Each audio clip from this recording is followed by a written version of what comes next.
औज़ुबिल्लाहिमिनश्शैतानिर्रजीम बिस्मिल्लाहिर्रहमानिर्रहीम। अस्सलाम वालेकुम व्यूअर्स, उम्मीद करती हूँ आप सब खैरियत से होंगे। अल्लाह के हुक्म से मैं भी बिल्कुल ठीक-ठाक हूँ। आज मैं एक और न्यू रेसिपी के साथ आई हूँ। आज हम बनाएंगे मसाले वाले आलू जो के तवे पे बनेंगे। तो रेसिपी बहुत ही ज़बरदस्त होने वाली है। रेसिपी अपने एंड तक देखनी है तो चलिए वीडियो स्टार्ट करते हैं। सबसे पहले आपने 2 से 3 अदद आलू ले लेने हैं और उन्हें फिंगर चिप्स की शेप में काट देना है। इस तरह से आप फिर उसके बाद आपने इस शेप में उसको कटिंग कर लेनी है छोटी-छोटी। इस तरह आपको आसानी होगी। जी, तो हम एक फ्राई पैन लेंगे, उसमें आपने थोड़ा-सा ऑयल शामिल करना है, 2 से 3 चम्मच के करीब ऑयल शामिल करेंगे।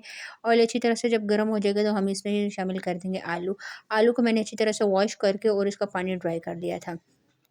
आलू डालने के बाद आपने चूल्हे की फ्लेम बहुत स्लो रखनी है और हल्के हाथ से इसको चम्मच चलाते रहना है कि आपके आलू अच्छी तरह से फ्राई हो जाए। जिस तरह फिंगर चिप्स आपके हो जाते हैं, इस तरह से आपने ये वाले आलू भी फ्राई करने हैं अच्छी तरह से। तकरीबन 5 से 6 मिनट लगे और मैं अच्छी तरह से आलू मेरे फ्राई हो गए। अभी भी मैंने रखा हुआ है, तो अब मैं इसमें डाल दूँगी 1 कप। 1 मैंने लिए थी प्याज़ ऑमलेट मैंने कट कर ली थी। प्याज़ डालने के बाद दोबारा से हम इसको मिक्स करेंगे। 1 अदद आपने प्याज शामिल करनी है। ये बहुत ही ज़बरदस्त रेसिपी बनती है, आपने इसको ज़रूर ट्राई करना है।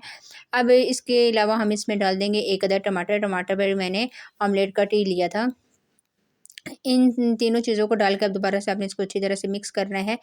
ध्यान रखना है कि आपके टमाटर इसमें में पीसे ना जाएँ। सब्ज़-सब्ज़ अगर आपके जो सब्ज़ियाँ हैं वो रहेंगी तो खूबसूरती भी इसकी बढ़ जाएगी और इसका टेस्ट भी बहुत ही ज़बरदस्त हो जाएगा। अच्छी तरह से आपने इन सब चीज़ों को मिक्स करना है। मैं इसमें कुछ स्पाइसेस वगैरह डाल देती हूँ। स्पाइसेस भी हम बहुत ही कम इस्तेमाल करेंगे। नमक लिया है, कुटी हुई मिर्च लिया है और पिसी हुई लाल मिर्च ली है। ये आपने अपने टेस्ट के बराबर लेनी है। लेने के बाद अब आपने दोबारा से अच्छी तरह से मसाला इसमें मिक्स करना है अच्छी तरह से। तकरीबन 2 से 3 मिनट आपने लगातार इसकी भुनाई करनी है।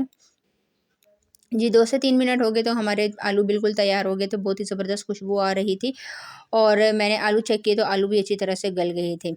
अब मैं इसमें थोड़ा-सा हरा धनिया शामिल कर दूँगी। हरा धनिया, और आपके पास अगर सब्ज़ मिर्च अवेलेबल है तो आप डाल दें। मेरे पास इस टाइम नहीं थी तो मैंने इसमें हरी मिर्च नहीं शामिल की। तो ये देखिए, मैं आपको दिखा दूँ कि बहुत ही ज़बरदस्त खुशबू आ रही थी।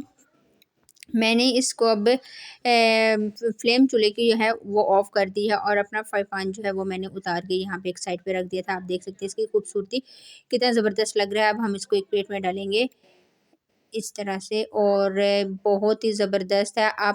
अगर आपको रेसिपी पसंद है तो प्लीज़ लाइक और सब्सक्राइब ज़रूर कीजिएगा। एंड में हम थोड़ा-सा इसके ऊपर धनिया डालेंगे। धनिया डालने के बाद आपने एक लेमन ले लेना है। लेमन आपने इसके ऊपर निचोड़ देना है इस तरह से, ठीक है? और आज के लिए इतना ही। इंशाल्लाह नेक्स्ट वीडियो में आपके साथ मुलाकात होगी। तब तक के लिए मुझे दीजिए इजाज़त। दुआ में याद रखिएगा। अल्लाह हाफ़िज़।